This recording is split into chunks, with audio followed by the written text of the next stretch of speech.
What have we said about Piers Morgan this whole time? He'll do 3 embarrassing interviews where he totally humiliates himself as if he's never learned anything from any of his previous interviews. And then he'll do one good one, and then he'll forget what he learned in the good one when it comes time to grill the next pro-ceasefire, right, anti-genocide person, right? So let's see what happens after this. But this was so good that it almost feels like a pool hustler, you know, who loses on purpose 10 games in a row so he can get the big fish to come in and then boom, side pockets him. This is Piers Morgan interviewing an Israeli spokesman trying to pin down the number of civilians killed from the source, from an Israeli official. And you see how absolutely just broken this guy becomes under the mildest of questioning. So here is Piers Morgan versus, I don't even know this guy's name. I couldn't find it, but who cares? Here he is. How many civilians do you believe you've killed? We don't have exact figures, as you know, it's the fog of war. But you've got exact numbers for Hamas terrorists you've killed. Why wouldn't you know how many civilians you've killed? Because obviously our focus is to go after the Hamas terrorists.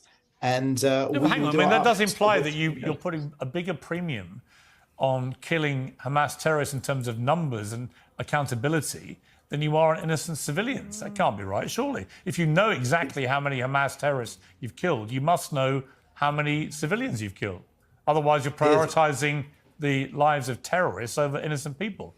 Or you're not keeping count of anything. You're just lying as you massacre the entire population. Because what he's saying is true. It logically doesn't even make sense. If you kill a military-age man and you identify them as a militant or you identify them as a civilian, that means you'd have some idea of the civilian count. But he's saying, no, I don't have any idea. I don't have any idea. Piers, with respect, don't put words into my mouth, please. I didn't say exactly 14,000. I said around 14,000, whereas Hamas will come out with precise numbers that statisticians will look at. Give me a ballpark number for civilians. Well, you can use the ballpark as far as the Hamas figures, which I reject as being false. Well, if they're false, you can use the ballpark figure for the Hamas figures, which I reject. So then you can't use them as a ballpark, right? What you're saying is you have no information because they have no information. These were absolute lies from the outset. They have no idea how many militants they've killed because obviously, just take a look at what's going on. They are not discerning between militants and civilians. These are not targeted strikes. If they were, 2/3 of casualties would not be women and children. So it's just like transparently ridiculous. That's why this guy, he just crumbles. He just crumbles under this questioning. And at a certain point, he literally freezes to the point where you think the video freezes, but it's not. It's him freezing. I gave you the numbers that I had. No, you told me you know how many Hamas terrorists you've killed, but you don't seem to have any idea how many civilians you've killed. I'm just bemused. Why wouldn't you keep count of both? I don't have that information to give you, Piers. If I did, I would. You literally no idea how many civilians you've been killing. I can tell you definitively that So now he's saying, now he pivots from I don't know to, well, I'm not at liberty to say. Right? That's the pivot now. All right, here we go. Aim is to go after Hamas. No, hang on. I'm sorry to push you on this. That's quite extraordinary. You're an official spokesman for the Israeli government, and you have no idea how many civilians you've killed. I thought you just told me that you were particularly careful about not killing civilians. But if you don't know how many you've killed, how can you say that with any certainty?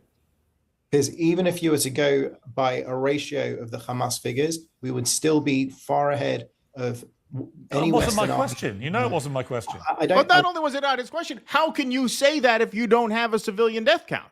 If you don't have a civilian death count, then you can't possibly say what the ratio is civilian to militant death count. That's literally impossible if you have no idea how many civilians you've killed. So not only was that not his question, that is what you're saying there is logically impossible. You must be lying. There's no other explanation for that. That's just a bald-faced lie. If you don't know how many civilians you killed, you can't complete a ratio without 2 sets of numbers. A ratio is one number, colon, a second number. If you don't have the second number, then you don't have a ratio. You can't make any claims about the ratio. Well, we're seeing this with all the Israeli spokespeople. You know, it's like they've been boxing amateurs for 75 years, and all of a sudden they got thrown in the ring for a real fight, and they have no idea how to handle that. Nobody's ever asked them a hard question.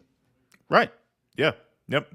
Don't have the information. You literally have no idea how many civilians you've killed. It's not that I don't know. I'm not authorized to give the information. I don't have the information. That's complete nonsense. Why are you authorized to give me the number of terrorists you've killed, but not the number of civilians? I don't understand.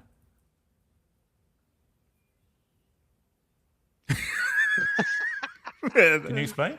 I get nervous every time that clip comes. I think my computer froze. I think my Wi-Fi froze whenever I see that portion. Every time, even though I know it's coming. Look at this. Somebody pulled out a string of garlic. Can you explain?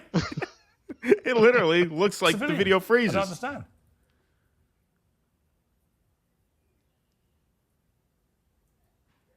Can you explain? I'm sorry. Every Israeli spokesperson looks like a human familiar from Blade. Yes. Yes. Indeed. Indeed. That is just incredible. Go after Hamas. We will ensure that we. You want me to believe you're being incredibly careful about how many civilians you're killing, and you have an amazing exemplary record, but you don't know how many civilians you're killing. So how do I know you've been careful? Piers, when the dust settles, we will come out with the proper numbers. Hamas runs to the press daily with false. When the dust settles, a lot of people will have died, and you know how many Hamas you've killed, but you don't know how many civilians you've killed. And I'm just asking you why. Why is it you've kept a record of one, but not the other?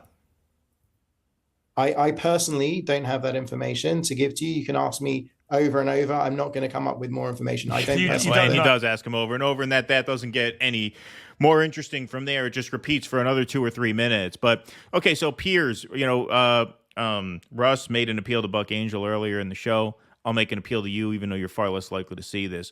Next time you do one of these interviews, you think you can carry the memory of this interview with you so that it's not back to square one next time? And next time someone asks, do you condemn the IDF? Say yes, because if you can't condemn that, you're no better than people who in your mind can't condemn the Palestinian fighters, right? So like if you are going to hound people with that question incessantly, do you condemn Hamas? Do you condemn? They ask you, do you condemn the IDF? How about yes? How about yes? How hard is that? If you can't condemn that, you are no one's moral superior. That is a guy gaslighting and lying to the point where he freezes under the mildest of prodding about the number of civilians that his fighting force has murdered. And yes, they have murdered them. So why don't we graduate to level 2 conversations? Because Piers, wants a lot of credit for hosting these debates. And I see a lot of people in this space give him a lot of credit for hosting these debates. Okay, fair enough. He hosts these debates. What's the point of hosting debates if you don't learn from them? If you don't learn from them? Because Piers Morgan, next week, I guarantee you, he's going to be right back as if this conversation never happened. Well, what do you want Israel to do? Well, if you're going to, then what's the point of doing this? Like, the whole point of engaging in dialogue is to learn from dialogue. And so I hope you carry that memory into your next episode. Okay, Keaton, man, you are putting me in a position where I have to defend Piers Morgan, you motherfucker. All right. There is a place for somebody who just asks questions, and if he perceptively switches from just asking questions to advocacy, he's not going to be able to get people like this fucking android. What do you mean? Once he starts doing advocacy, people like that are going to stop coming on his show. Well, he has no problem doing advocacy for the IDF. He will condemn the other side. So why can't he condemn this side? That's not advocacy. He's already does advocacy. Well, isn't he inherently in this segment? I'm saying he can't really go further than that if he wants to be able to keep getting these ghouls to come on his show. It's about as far as he can go. I mean, I guess there's an argument for that, but it's very frustrating to see a guy not learn from this over and over again. That's true. I mean, they just would blacklist you. They just wouldn't come on. That's it. They just wouldn't come on. But maybe we don't need them to come on. Maybe we don't need to hear from them anymore. But aren't we to the point where we don't need to hear from them anymore? No. Like, what do we need to hear from these people anymore? We know what's going on. These people belong in fucking prison. They don't belong in a TV studio. They belong in fucking jail.